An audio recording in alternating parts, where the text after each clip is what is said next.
All right, look, we live in the den. This L Train. I'm here with Miles, Wing, and Big Happy.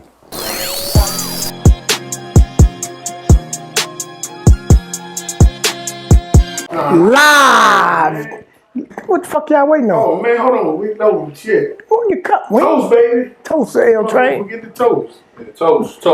Toast. Live in the den in my Big Rob voice. Y'all see the sign in the backdrop? No holds barred. Been waiting on this one. L Train must got shit on his mind, because when I asked him to jump on this pod, I wasn't expecting him to say yes so soon. But he said yes immediately, which lets me know that he fed up with the bullshit. He's sick and tired of being sick and tired. So the guest tonight, 5-part series, the L Train, a.k.a. Lonnie Harrell, a.k.a. the L Train, straight out of college. Where you go, Junior High? Johnson, I wasn't sure. I ain't say Johnson. Johnson Junior High School, Georgetown University, Northeastern University, semi-pro, and won Rucker Park, carried D.C. on his back when basketball in D.C., in my humble opinion, was dead in the water. G-League. The G-League. New Jersey Nets, Magic Camp. 6'7", could do it all, man. Glad to have him in the den. L Train, appreciate you coming. Thanks for having me. Man. Appreciate you, man. Let the people know where you're from. I didn't know you was from Congress Park until a few years ago. And your basketball background, man, and then we're going to take it from there. Yes, sir. Born and raised in Congress Park, all day, every day. Played a lot of basketball, a lot of places. Played in international.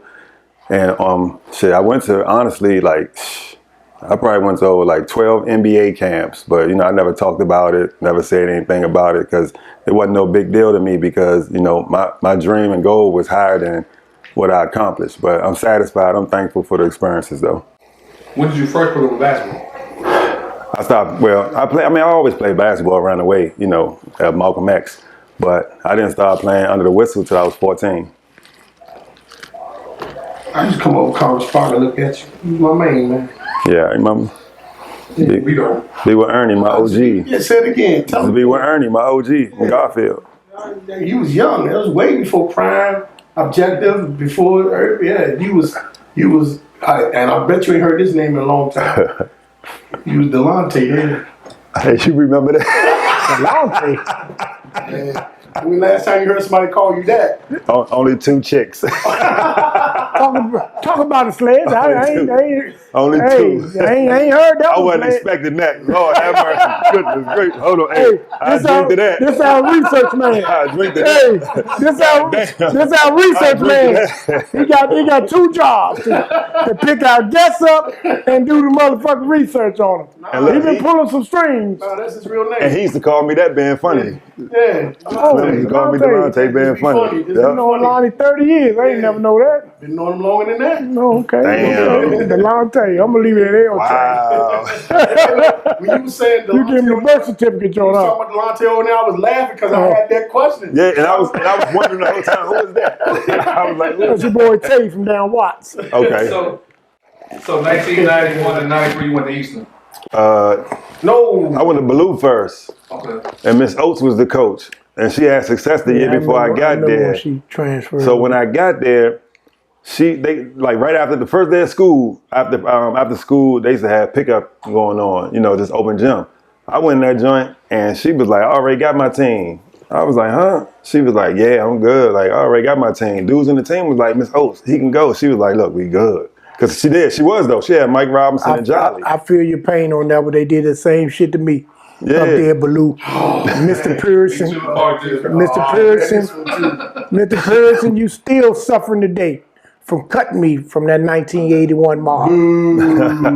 Yeah, they was good, though, because Jolly and I remember Jolly. And Mike Robinson, they was 2 and 3 in scoring. Both of them averaged 30. The old boy Gregory Bands at Spingon was number 1. But shit, I was in Blue for a week though, cause every day in week? class, my homies come in the classroom you like, got the "Come whole on, El." motherfucker. Yeah, that's They're like, Congress "Come on, Park El." right I'm there. like, I'm looking at the teacher trying to get the teacher to save me. The teacher looking back at me like, "What you gonna do?" Them niggas come to class, grab my arm, and like, "Come on, man!" And I'm in the hall the whole week. Oh man. I told my mother, I said, "I gotta go." End up over Eastern, huh? Yeah, my cousin went to Eastern. She was in the band, so I used to love Eastern anyway. What year in high school when you was at Eastern? Matter of fact, let me ask it this way: when you was at Eastern, who was the best player in the city? When I was at Eastern, the best player in the city, I ain't really know the city like that. But when I was at Eastern, the dude Gregory Bands was probably the best I seen that went to Spingarn, who was leading the city in scoring at the time. I caught a glimpse of Kurt. We played them up Coolidge because I only played 3 games my 10th grade year. So I flunked out after that, being a knucklehead. But I got a chance to play against Ballou, Coolidge, and somebody Spingarn. Them 3 teams, and then I was done. I ain't had a grade. What I'm talking about, flunked out in the 10th grade? Yeah, I wasn't going to school. You never came back? Nah, so when I transferred, Mr. Neal was the principal, and he told me, he was like, "You're not transferring here for basketball." I had the grades, but I was being a knucklehead. I was skipping class, doing stuff. I still had the grades. He just pulled me off the team. And he ain't let me play 11th grade year either. I played 12th grade. They don't know, Lonnie, you played 3, but you was a 3 letterman over there at Spingarn, man. He ran track. Well, not ran track. Spingarn. I mean, Eastern, I'm sorry. And tennis. I did the field, I did the field, track and field. I did the high jump. I did the relay. I did all the field stuff. Yeah. And then I played tennis too, I think tennis was probably the best thing accidentally that happened though. Right. Yeah, because that helped me with basketball so much, man. Tennis, huh? Yeah. And they got levels, different levels. I wasn't on the top level, but on my level, I won everything though. Cause I was new, I just started, so they ain't throw me out there with the. Yeah. So at what point did you realize, or did people realize, you was that guy in basketball? Yeah, when did you get serious about it after you flunked out in the 10th? When one of your homies came home from jail, Wayne Edelin. Wayne came run the park. Rest in peace, E-Ball. Yes, sir, E-Ball. He came run the park, him and Melvin Middleton. He brought Melvin around there so I could play with Melvin. And he was like, "You gotta get out the neighborhood." So from that day, he started taking me everywhere in the city. And then Wayne Perry started taking me down Lawton. Every Tuesday. I remember them Lawton games, Lawton DC jail games. Yeah, so every Tuesday I was going down Lawton, and I didn't know what I was doing. I didn't know what they was doing, but they exposed me to different people and different type of basketball. Shit, them Lawton dudes was the dudes that was some bad motherfuckers in high school that got caught up in the streets. Yes, because it was different in there. Yeah, those were NC2A guys / pro niggas down Lawton back then when you was going down there. Because at first I was just thinking like, damn, they just gonna foul me. They just trying to make me tough. But them dudes, they was tough. They was still fouling me and pushing me in the wall, but they could go. Like, it was like almost whoever catch it, you can't let them shoot. It was good. Yeah. That's what they call Lawton ball, huh? Yeah, it was good. I ain't lying. It's like whoever caught it, if they got a look, it was good. It wasn't a lot of misses. Was Purple down there during them times? Yep, Purple. Because Purple went to Cardozo. Yeah, when Purple came home, I started playing with Purple. I was a young dog. I was like 13 or something, and I was playing in the men's league with Purple all the time. Purple liked me. He always had me playing with him. So that was my development right there. I didn't even know. And then Wayne one summer took me up to Herbo for the first time. I got a chance. It was a game against Baltimore too. I got a chance to watch that. And halftime, he told whoever they was playing against, he's like, "Put him on the court." They just threw me in there. Yeah, that's I got Wayne. scared. Sam ran up on me, and I was like about half court. I just chucked it. That shit went in. That was it. It was over. When that went in, confidence went through the roof. I just hit a jump on Sam. He was at Florida State, I think. So after the 10th, did you straighten up and flew right at Eastern? So you finished up at Eastern? Yeah, he didn't let me play 11th. But then 12th grade, I was focused then. I was all the way in because that summer I had with Wayne and them playing everywhere. Like, high school was easy. But the team I was on was young. And I was only getting 11 shots a game. But I was shooting like 70% from the field. So when the recruitment process started, and how did you end up in Georgetown? I was getting a lot of letters from a lot of small schools. I ain't know nothing about college. I ain't know nothing about recruiting. I just saw it on TV. I ain't know how they got there. I really ain't care. I love football. But the coach wouldn't let me play football. I tried out, I made it, but he was like, "Nah, you playing basketball." But that one game we played against Hawker Prep, they was #1 in the country. and they came to us. Don't ask me how that happened. They came to our gym. I don't even think they had a gym at the time. That's when Big Sir, Zwicker, ex-Rehab, all of them played. They was number one in the country. All of them was high-level D1 players. And they came to East, and my coach pulled me in the room and was like, look, I'm going to give you the ball. There's going to be a whole lot of scouts in here. I ain't had no pressure. I didn't know what that shit was. And he was like, just do your thing. Don't make yourself look stupid, though. Because I was playing center, but I was still a guard. But I had 55, 11, and 12 against Hawker Prep. God dang. And all the scouts was Sound like there. me, 55.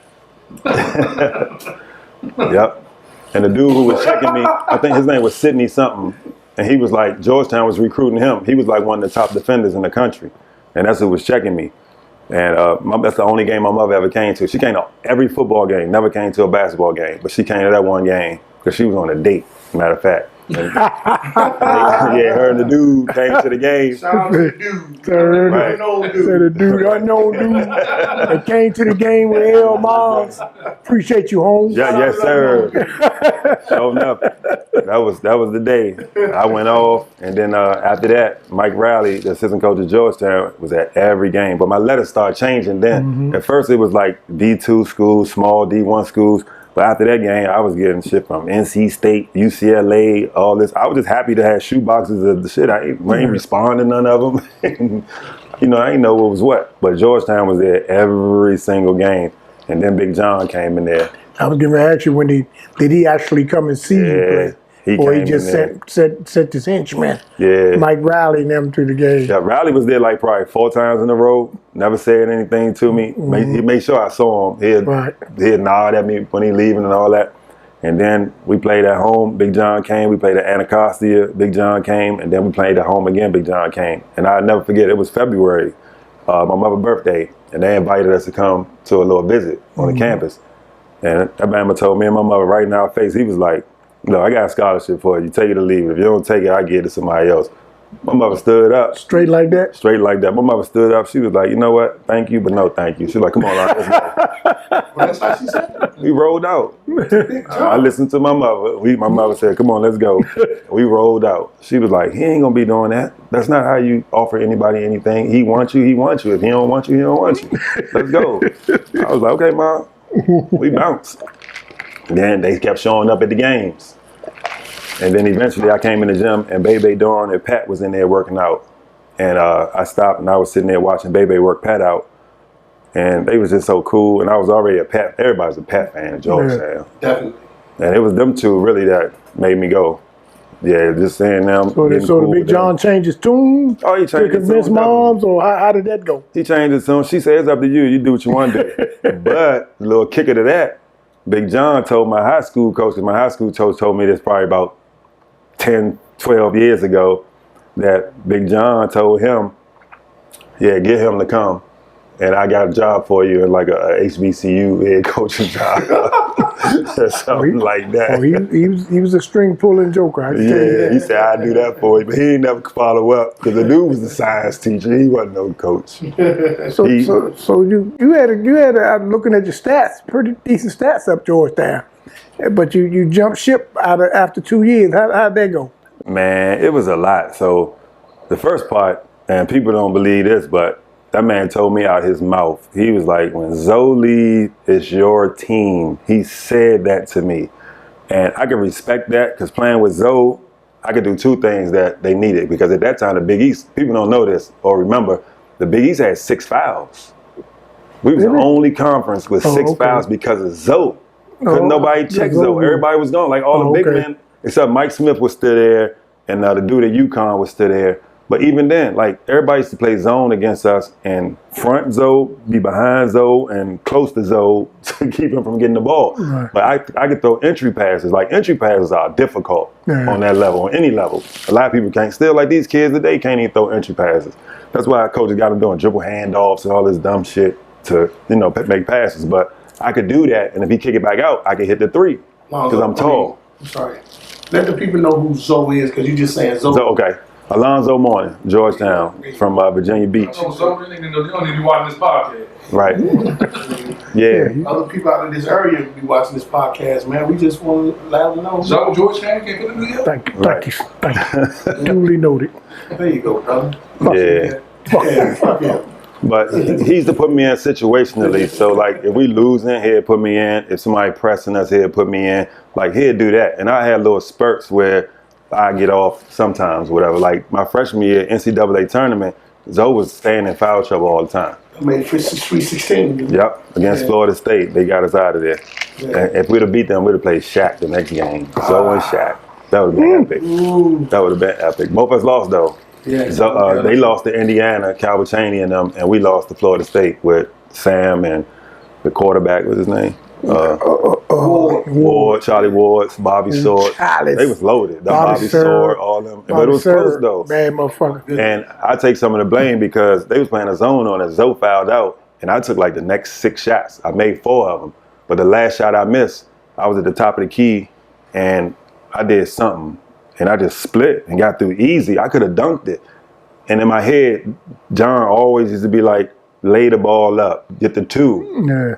And I could have dunked it. And I thought about that shit, and I laid it up, hit the back of the damn rim, and bounced out. Jesus. That Pat Ewing joint. Motherfucking New York Knicks joint. And Pat came across the middle with that motherfucker. Remember that? And he should have piped that motherfucker. Oh, and he shit. was going that motherfucker leg against Indiana. Yeah, I And that remember motherfucker hit the back rim. It was the same joint. I came straight down the middle, hard, aggressive, but it was too easy. It was too easy. And in my head, I was like, lay it. I wanted to dunk it, but I was like, lay it. Because that shit came back. I finger rolled. That joint hit the back of the rim and came out. Then we had to play the foul game after that. And they got us out of there. Yeah, I heard some stories about some good dudes, some Mark Tillmans and some other guys, the Big John stories. How much time we got before we go to break? 2 minutes. Give me some Big John. Give me some Big John war stories. I'm gonna tell you. So this the crazy. It was 2 sides to him, right? With me. This was me personally. John from Southeast. He from up by Woodland, by 7D. We're 7D at now. So he always talk about, yeah, it's my man right here, Lonnie from Southeast. This my guy. And he'd talk shit about people. He'd talk about their mother, everything. But he'd be like, Lonnie, look at this motherfucker, Lonnie. And start talking trash. And I'd be laughing. And I'd be getting tapped, man, stop laughing. I'm like, nigga, it's funny. So I was cool. We was real comfortable with that. So I tell you the craziest story ever. So everybody used to drink beer and all that and watch the game. I ain't drink. I was just so focused I ain't drink. So one day, we get to practice. And he ran the shit out of us. We trying to be like, yo, what happened? What's going on? We just doing sprints the whole practice for hours. And he just sitting in the chair. He fell asleep one time. We be on the line, right? We'll be on the line. He'll be asleep. And you gotta wait. The coaches be standing over there. Ain't nobody moving. Nobody touching. He'll wake up and be like this. He just do his finger. So when he do his finger, you keep going until he tell you to stop. He'll fall back to sleep. And we still looking. We still running and everything. So finally, after like an hour, 30 minutes, he'll be like, all right, water break. Well, he can't get in trouble now because he gone RIP. I know NCAA would crush him over this. So we get over there, we hustling, we over there pressing some water. We get our water bottles. I'm like this. I'm squeezing my bottle. I'm like, thank God. And I look around, dudes looking at each other like, and I don't know what's going on. So John come over there, he hugs me, he's like, Lonnie, drink your water, Lonnie. Go ahead, just drink your water, right? So I'm drinking my water. He's like, y'all see Lonnie drinking his water. I'm drinking my water. And he Got was you like, full as a tick off that water. them niggas got beer in their water bottles. He put beer in their water bottles. Because they had cases up in the room watching the game, had girls in there and everything. And I wasn't there. And they was drinking beers and stuff, watching the games and all that. The NBA games and everything. That man put beer in the water bottle. After running them to death, ran us to death. Like, dude, like, he different, man. But the whole transfer, we gotta go to break. Man, about 30 seconds. Oh, okay. Now I was about to say about the whole transfer thing, but I could wait. No, I'll wait for we'll that. do that when we come. What was you saying, Wayne? Interrupted me while I'm talking. I was saying you had some time. You see, Stephen A. has his time. We got it. Production got it. Stephen A. has his time. We're going to break though. We'll be right back with Hell Train. AKA the Prime Executive.